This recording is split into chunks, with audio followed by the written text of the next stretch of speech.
ONT has won more awards, this time from J.D. Power and Associates. Ontario International Airport has received the highest score of any California airport in three categories. Ontario has been the fastest growing airport in the U.S. It's actually fun to be here. The amenities are great. Ontario is just killing it. Someone that's new to this thinks it's always been this way. They don't know the story. It was a very, very long road, a road with a lot of bumps in it. Ontario International Airport was born in 1923 as a locally owned airstrip. The City of Ontario successfully expanded ONT through the 1950s, but by the 1960s, the airport was in dire need of pricey repairs the city couldn't afford. So in 1967, Ontario partnered with the City of Los Angeles to help run ONT. And in 1985, the city transferred ownership to Los Angeles World Airports, or LAWA, hoping the synergy would spur growth. Back when this airport struggled, the folks that were here turned to the experts and people who had run a big airport at LAX and said, would you be willing, City of LA, to take this over and to help? And City of LA, I think, did what was needed for both this community and Southern California at that time. The new arrangement worked pretty well through the 1990s. LAWA built the airport's twin terminals and made other improvements. But by the late 2000s, everything changed. Middle of the afternoon in this terminal, and there's nobody here. During the 2009 housing crisis, the airport suffered a lot. You know, we have to tell it the way it was. LAWA was not interested in increasing air traffic at Ontario. They were very focused on saving, you know, their airport in Los Angeles, which I can't blame them for that. You know, there were times when this place was just a ghost town, when there were, you know, one or two things, grab and go to eat, and that's it. No hot meals, no hot, you know, food to see. Sometimes it's the little things that you notice. The parking lot wasn't clean, landscaping wasn't being taken care of. Those little things came to become bigger as time went on. We could see that the City of Los Angeles was deliberately not investing in Ontario Airport. It didn't feel like they valued Ontario Airport as an asset. I attended a meeting in Los Angeles of the Commission for Los Angeles, and the discussion I started hearing was, why would we want to incentivize Ontario? Ontario is a competitor with us. We really shouldn't help Ontario be successful. I walked out of that meeting. I got Greg Dover on the telephone, who was our city manager at the time. I said, Greg, we're going to take this airport back. We cannot afford to see Los Angeles running into the ground any longer. We're taking this airport back.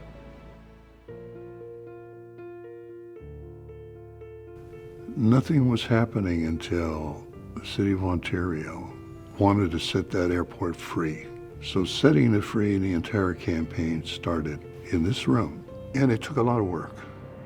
I remember engaging in a little bit of street theater over it. We were at a Mobility 21 conference. So all of the transportation officials and key elected officials in the state gathered for this thing, and the mayor of Los Angeles was the speaker. And while he was speaking, I made a poster that said, "Set Ontario Free." And as a child of the 80s, you know, stood up with that over my head like John Cusack, while everybody else was applauding his speech. And our table did not applaud. We wanted our airport back. We wanted Ontario set free.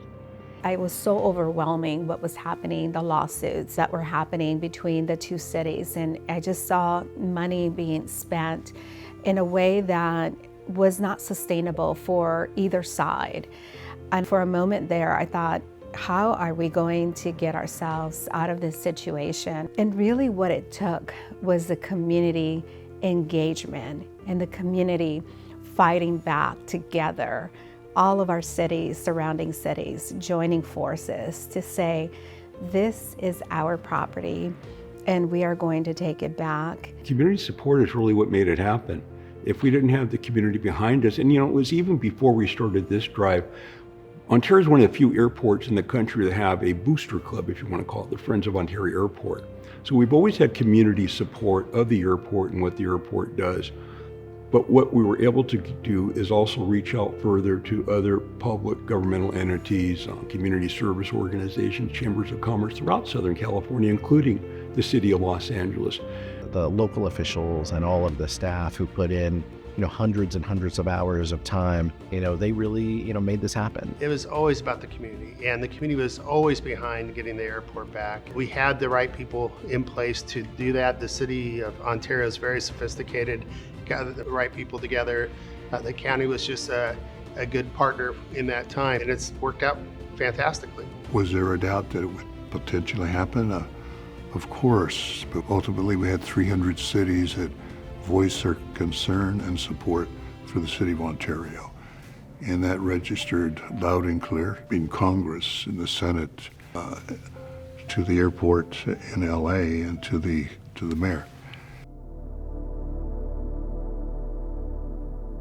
So when I was approached by authorities here and my peers as city council members and mayors here and in the area, they said, we're interested in buying it, but every mayor we've ever talked to said, hell no, never. And I just said, I'm absolutely open, tell me more. I was at an event along with Eric Garcetti and Senator Dianne Feinstein. Senator Feinstein asked for her staff to stay outside, and Mayor Garcetti did the same. I had no entourage, I just went into the room. The three of us sat there. The senator looked at us, he said, Alan, what would you like? I said, we would like our airport back. Eric, what would you like? We'd like to be compensated for what we invested in the airport. Alan, are you okay with that? Yes. Eric, you okay with that?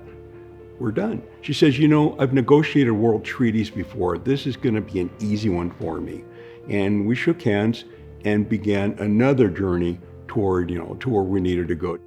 Ultimately, I remember making the difference in all of this was Senator Dianne Feinstein. She was a passionate advocate. I truly believe without her advocacy and without her interventions, we would not have gotten the airport back. So I give her a ton of credit. We ultimately introduced a Senate bill that allowed for the authority to be created. And the passage of that bill really opened up an opportunity for the region to be more aggressive and to begin to negotiate in a very different way with LAWA.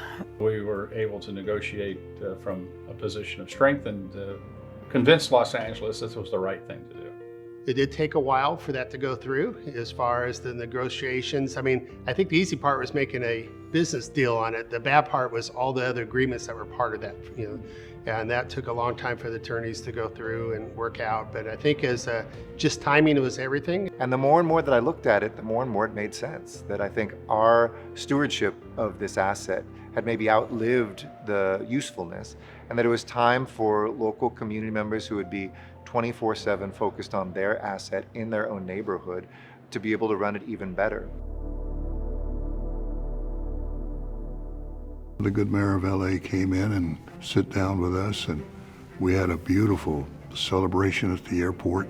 That moment that we turned this airport over was one of the happiest moments I've ever had as a public servant, because it showed that we are at our best when we are givers, not holders or takers. Real power is what you're willing to share. The power of Southern California is when we work together. Those were really memorable moments to be able to say to the community, here's the city of Los Angeles, here's the city of Ontario, and we are giving back what is rightfully yours.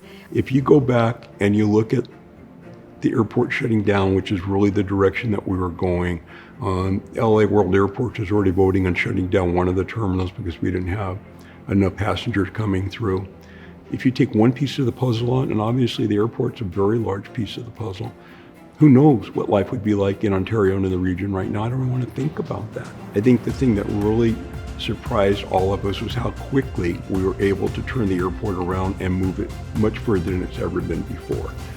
If you look at just numbers, when Los Angeles had our airport, they were doing about 4 million passengers. We now surpassed 7 million passengers, and we're moving on from there. If you look not just passengers, but cargo as well.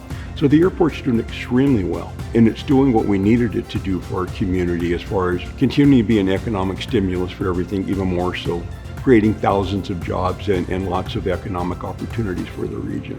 I can't say it enough. Thank you. Thank you to everybody for making this your airport, for making this our airport.